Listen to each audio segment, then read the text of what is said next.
아멘. 할렐루야. 피곤하시죠? 그래도 새벽을 깨우고 이 자리에 오신 여러분들 가운데 말씀이 들리는 은혜가 반드시 있기를 소원합니다. 오늘 우리가 함께 나눌 말씀은 사도행전 25장입니다. 바로 전 24장에서는 벨릭스 총독이 바울을 신문했지만 그렇다고 할 만한 죄가 보이지 않는 겁니다.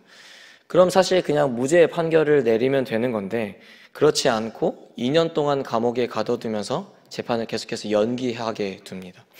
그리고 오늘 1절을 보면 이제 벨릭스에 이어 누가 총독으로 오게 되죠? 방금 같이 보신 것 같은데, 그렇죠? 정말 베스도가 총독으로 부임하게 됩니다. 새로운 총독이 부임하게 되고 대제사장들과 유대 지도자들이 그에게 찾아옵니다. 그리고 그에게 부탁을 하죠. 3절입니다. 3절 한번 더 읽어보겠습니다. 시작. 베스도의 호의로 바울을 예루살렘으로 옮기기를 청하니 이는 길에 매복하였다가 아멘. 그들이 가이사랴에 수감되어 있는 바울을 예루살렘으로 옮겨달라고 새로 부임한 베스도에게 청하고 있는 거예요. 근데 그 이유가 무엇이죠? 가는 길에 매복하고 있다가 그를 죽이기 위함이죠. 근데 그걸 누가 꾸몄다고요? 대제사장들과 유대 지도자들이 꾸몄다라는 거죠. 하나님을 모르던 자들도 아니고 하나님을 예배하는 이 대제사장이 바울을 죽이기로 함께 도모하고 있다라는 겁니다. 당시에 대제사장과 유대 지도자들이 얼마나 타락했는지를 사실 우리는 알 수 있게 됩니다.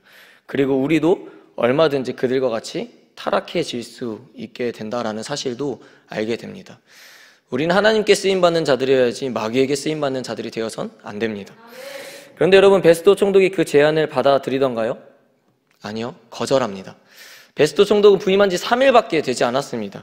그리고 총독에게 제안을 했던 사람은 2절에 기록하고 있는 것처럼 대제사장과 높은 위치에 있는 이라고 기록되어 있는 유대 지도자들입니다. 그들은 정치적으로나 종교적으로나 가장 영향력이 있는 사람들이었어요. 그들의 제안을 거절하여 그들의 관계가 틀어지게 된다면 아무리 총독이어도 자신에게 큰 타격이 있을 수밖에 없었습니다. 그럼에도 불구하고 그는 그들의 제안을 거절했다라는 거예요. 굉장히 합리적으로 거절을 해요. 4절과 5절을 보면 그가 거절한 이유 두 가지를 발견할 수 있게 되는데, 첫째는 바울은 가이사랴에 잘 감금되어 있기에 굳이 예루살렘으로 이동할 이유가 없다라는 겁니다. 두 번째는 그가 처벌을 받아야 된다면 가이사랴에서 열릴 그 재판에서 처벌을 받고 죄를 확정시킬 것이다 라는 거죠. 그리고 이 베스도 총독은 자신이 가이사랴에 가서 그를 재판하게 될 것이기에 대제사장들과 유대 지도자들도 함께 나와 가자라고 이야기를 하죠. 바울은 계속해서 이 재판의 현장을 통해서 굉장히 힘든 시간을 보내고 있음을 우리는 알 수 있게 됩니다. 그리고 이 25장을 통해서 제가 여러분들과 나누고 싶은 메시지는 이 고난 속에서 믿음이 있는 자들이 기억해야 할 것이 무엇이냐라는 겁니다. 그 중에 첫째는 하나님은 하나님의 사람을 반드시 어떤 수단과 방법을 가리지 않고 보호하신다라는 겁니다. 여러분 이미 잘 아시겠지만요, 마귀는 사람을 통해서 우리를 공격합니다.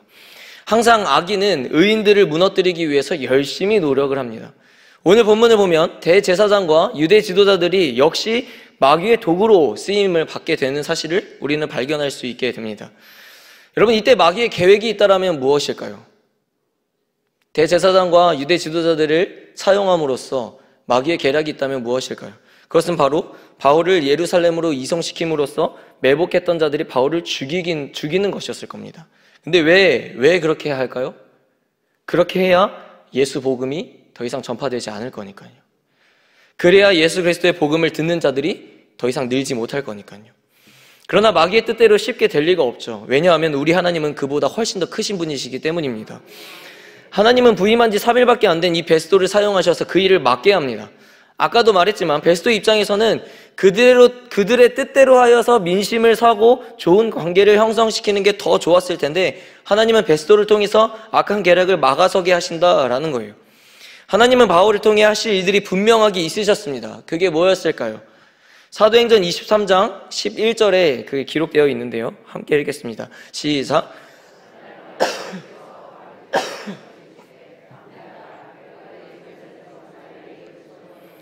로마에서도 증언하여야 하리라 하시니라. 아멘.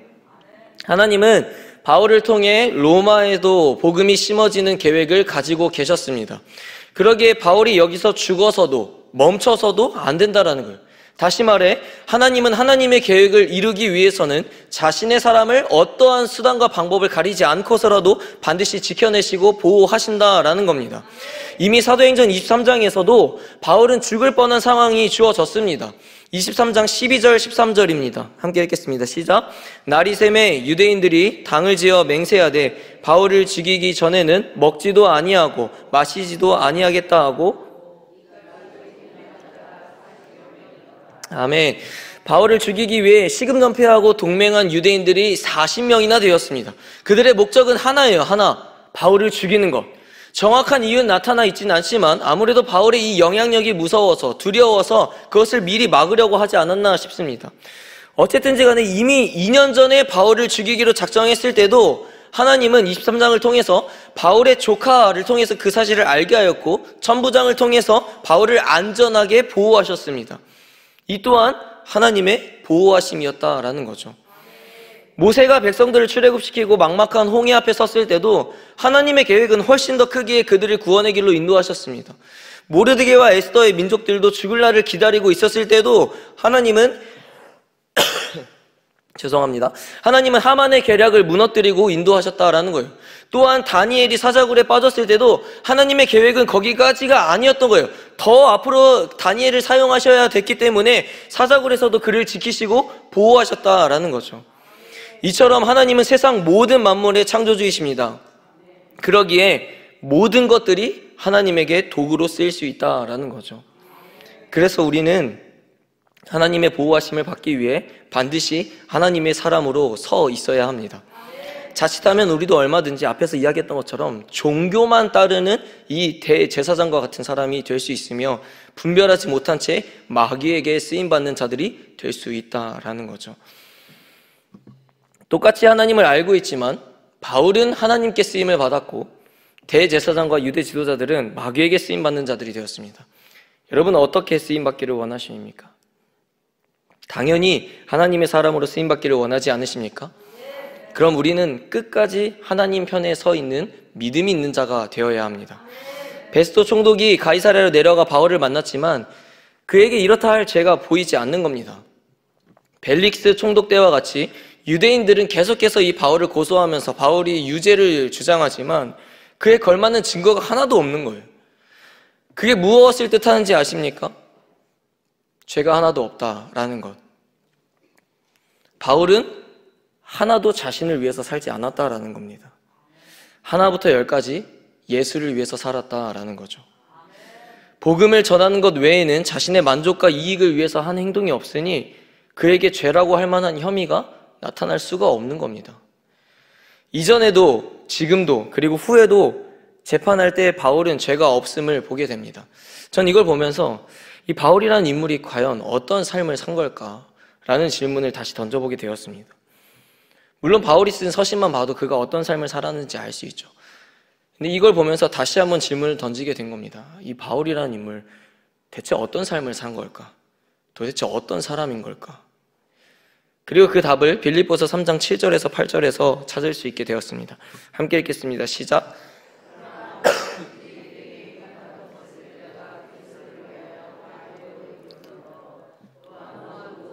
해로 여김은 내 주 그리스도 예수를 아는 지식이 가장 고상하기 때문이라.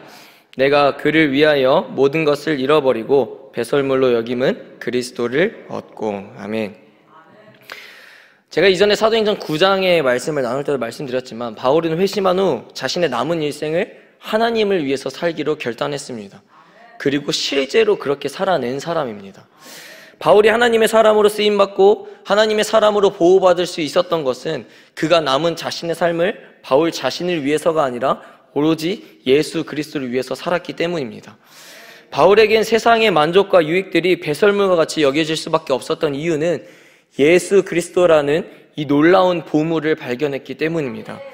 사랑하는 성도 여러분, 우리도 하나님을 만나고 진정한 회심으로 거듭났다면 이제는 주를 위해 사는 인생이 되어야 할 줄로 믿습니다. 여러분, 예수 그리스도라는 놀라운 보물을 발견하셨습니까? 그럼 우리는 거기에 모든 것을 던져야 됩니다. 남은 일생을 주를 위해서 사는 사람은 하나님께서 어떠한 고난과 풍파 속에서도 반드시 선한 길로 인도하실 것이며 반드시 그를 지키시고 보호하실 줄로 믿습니다. 사도행전 25장 25절입니다. 25장 25절 읽겠습니다. 시작. 내가 살피건대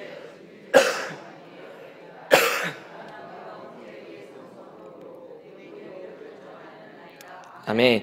앞에서 말씀드렸듯이 바울은 죄가 없는 자였습니다.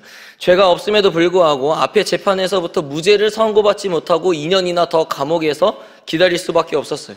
여전히 많은 사람들이 바울을 죽이기로 작정하고 기다리는 상황입니다. 여러분, 우리가 만약 바울이라면 이 상황에 처했다면 어떤 마음을 가질 수 있었을까요? 죄가 없음에도 감옥에 풀려나지 못하고 사람들이 계속해서 나를 죽이려고 든다면 하나님을 원망하거나 이 상황에 대한 분노가 가득 차거나 낙심과 절망에 빠져서 우울한 상태에 있지 않았을까요? 그러나 바울은 달랐습니다. 그는 고난을 아무렇지 않게 받아들였습니다. 여기서 우리는 고난 속에서 기억해야 할 두 번째 메시지를 발견해야 됩니다. 그것은 무엇이냐면 예수를 위한 고난은 영광에 이르는 길이라는 것입니다. 아멘이세요?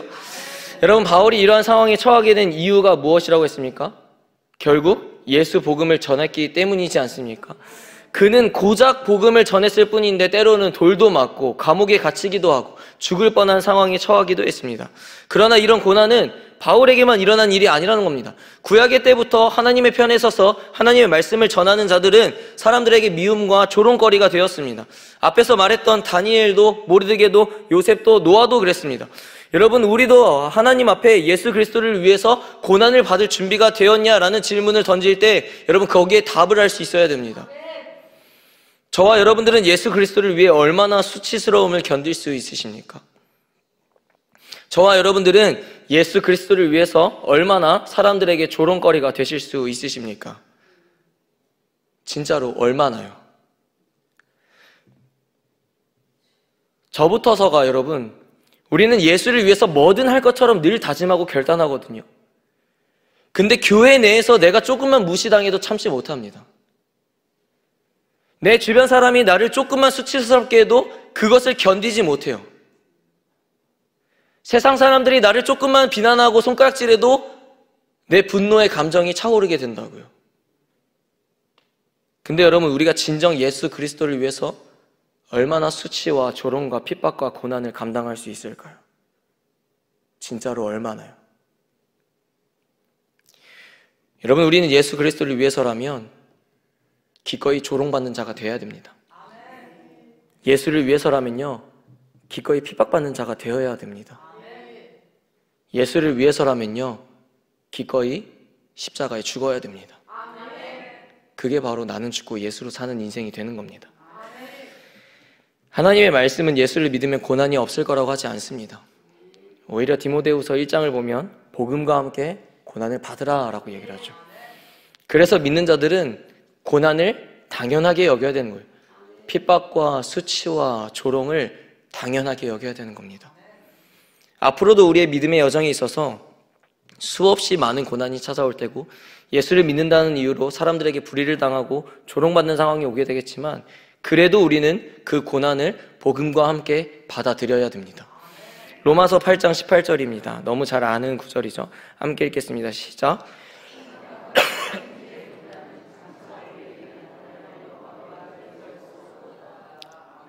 아멘이세요? 여러분, 고로 고난이 내게 찾아왔을 때 좌절할 이유도 낙심할 이유도 없는 겁니다. 그리스도를 따르는 길에 고난은 반드시 함께 찾아오게 된다는 것을 말씀하셨고 그 고난은 장차 우리에게 다가올 영광과 비교할 수 없다라고 선포하시고 약속하셨습니다. 단순히 내 삶이 힘들어서 어려워서 찾아오는 그런 고난을 이야기하는 게 대신 아니죠. 예수를 위해서, 진짜로 예수를 향해서 살아갈 때 내게 찾아오는 그 고난이 우리에게 다가올 영광과 비교할 수 없다라는 겁니다. 저와 여러분들의 삶에 있어서 예수를 믿는다는 이유로 사람들에게 손가락질 당하고 비난당하고 조롱받고 큰 어려움을 겪고 계십니까? 여러분, 그만큼 우리에게 다가올 영광도 클 줄로 믿습니다. 그 소망을 가지고 우리는 지금의 고난도, 핍박도, 사람들의 조롱과 어떤 어려움도 다 이겨내야 하는 것입니다. 그래서 우리는 고난이 찾아왔을 때 어떤 자세를 취해야 될까요? 어떤 마음가짐? 한 번 더 사도행전 23장 11절을 읽어보겠습니다. 읽겠습니다. 시작. 그날 밤에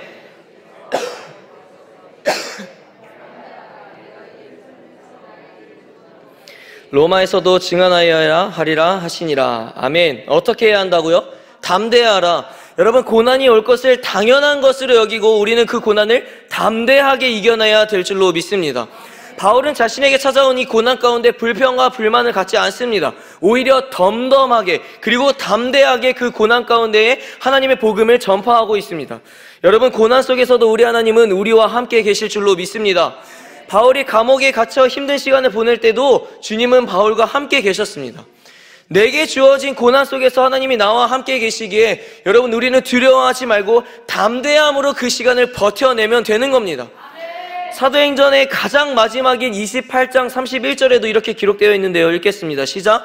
하나님의 나라를 전파하며 주 예수 그리스도에 관한 모든 것을 담대하게 거침없이 가르치더라. 아멘.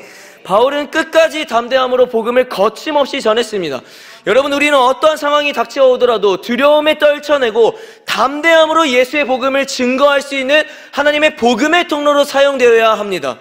그럼 그 고난의 시간이 결국 우리를 먼 훗날 영광으로 이르게 될 줄로 믿습니다. 더불어 우리가 십자가를 지며 고난의 시간을 걸을 때에 하나님의 계획과 가까워지고 있다는 사실도 기억했으면 좋겠습니다.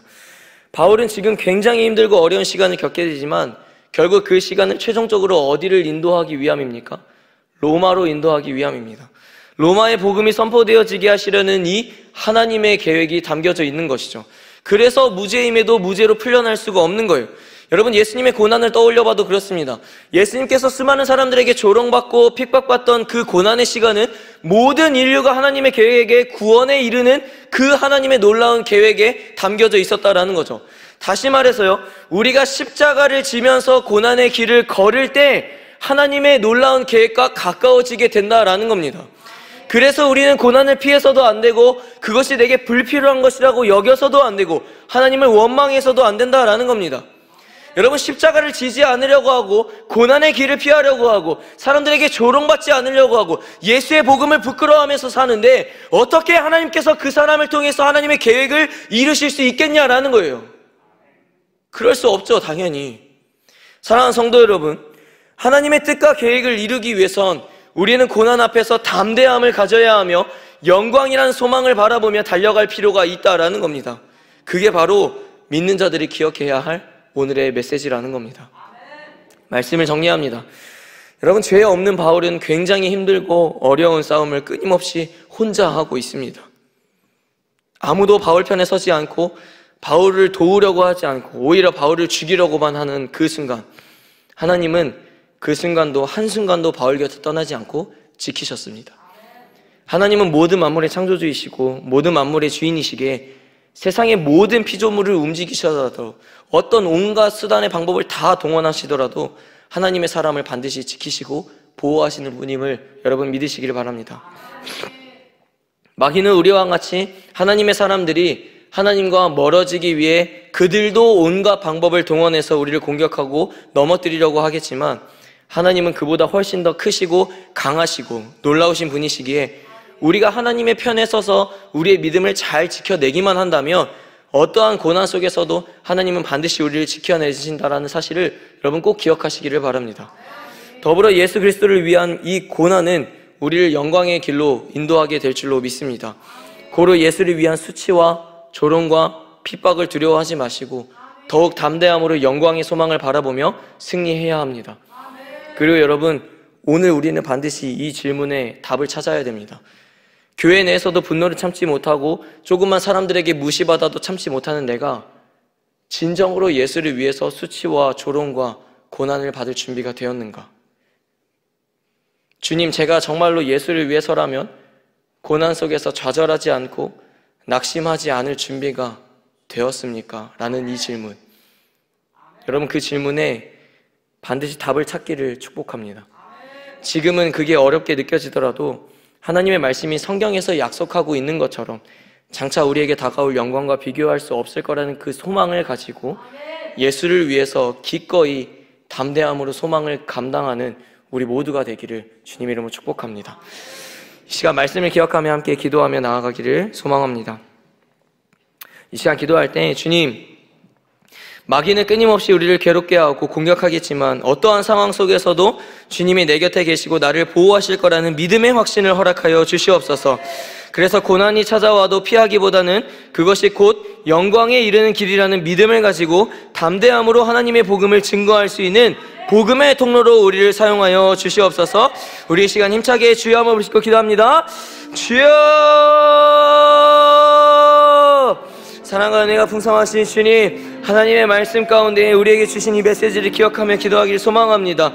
주님, 계속해서 마귀는 사람들을 통해서 우리를 끊임없이 괴롭게 하고 조롱하고 핍박하겠지만 주님, 그 어떠한 고난 속에서도 아버지 놀라운 하나님, 위대하신 하나님은 나를 지키시고 보호하실 거라는 그 믿음을 가지고 주님 끊임없이 달려가게 하여 주시옵소서. 주님, 바울과 같은 모습이 우리 가운데도 있게 하여 주옵소서. 그 고난이 우리 가운데 찾아왔을 때 주님, 그 고난을 피하기보다도 담대함으로 덤덤하게 그 고난을 감당하게 하여 주시옵시고, 주님, 내게 찾아오는 이 고난이 곧 하나님의 영광에 이르는 길이라는 믿음을 가지게 하여 주시옵소서. 그래서 주님, 고난 속에서도 바울과 같이 하나님의 복음을 증거할 수 있게 하여 주시옵소서. 주님, 하나님의 편에 서 있는 자가 되기를 원합니다. 끝까지 내 믿음을 잃지 않고 하나님께 쓰임받는 자가 되기를 원합니다. 주님, 아버지여, 마귀에게 쓰임받는 자가 되지 않게 하여 주시옵시고, 내 믿음이 변질되어서 오늘의 말씀에 이 대제사장과 유대 지도자들과 같은 쓰임받는 자들이 되지 않게 하여 주시옵소서. 온전히 하나님의 쓰임받는 자가 되어서 복음의 통로로 주님, 세상 가운데 하나님의 복음을 전파할 수 있는 자들이 되게 하여 주시옵소서. 주님, 끊임없이 예수의 복음을 세상 가운데 담대하게 선포하게 하여 주시옵시고, 예수의 복음을 부끄러워하지 아니하는 우리가 되게 하여 주시옵소서. 하나님, 온전히 주님의 말씀대로 살아가기를 원합니다. 오늘의 이 말씀을 통하여서 내가 더욱더 세상 속에서 예수의 복음 가운데에 선포하며 나아갈 때 주님, 끝까지 조롱받게 하시고 핍박받게 하시고 주님, 모든 것들을 감내할 수 있게 하여 주시옵소서. 주님, 내 안에 온전히 예수의 복음만 남게 하여 주시옵시고, 이제는 나를 위해서 사는 인생이 아니라 예수를 위해서 사는 인생, 복음을 위해서 사는 인생으로 주님 앞에 내 모든 일생을 바치며 살아갈 수 있는 하나님의 귀한 성도들이 되게 하여 주시옵소서. 사랑과 은혜가 풍성하신 하나님, 감사합니다. 오늘도 새벽을 깨우고 하나님의 말씀으로 하루를 시작하게 하시고, 내가 듣고 싶은 말이 아니라 들어야 할 하나님의 말씀을 허락하심에 감사드립니다. 주님, 시간이 지나면 지날수록 의인들이 핍박받고 조롱받는 때가 되는 것 같습니다. 그러나 그 가운데서도 하나님은 반드시 의인 편에 서서 함께 계시다는 그 믿음을 잃지 않게 하시고, 나 또한 하나님 편에 굳건히 서 있을 때에 나를 마귀의 공격으로부터 지켜주시고 고난 속에서 나를 보호하여 주시옵소서. 더하여 주님, 앞으로의 삶 가운데 수많은 고난의 시간들이 내게 주어질 텐데 복음과 함께 고난을 받으라 말씀하셨으니 그 고난을 담대함으로 감당해낼 수 있는 힘과 지혜를 허락하여 주시옵소서. 고난 속에서도 하나님만 바라는 백성이 되게 하여 주시고, 그리스도를 위한 고난은 곧 영광이 이르는 길이라는 사실을 기억하여 예수를 위해서라면 주님, 정말로 진정으로 수치와 조롱과 핍박과 수많은 모진 그 비난의 속에서도 승리를 거둘 수 있는 우리 모두가 되게 하여 주시옵소서. 주님, 다시금 말씀을 들고 세상 속으로 나아갑니다. 아버지, 이제는 세상 속으로 나아갔을 때 말씀을 기억하며 하루하루를 살아갈 수 있게 하여 주시옵시고, 오늘도 빛과 소금의 역할을 감당하는 하나님의 성도들이 되게 하여 주옵소서. 오늘도 주님께서 우리 가운데 동행하실 줄로 믿으며 예수님의 이름으로 간절히 기도드리옵나이다. 아멘. 주여, 주여, 주여.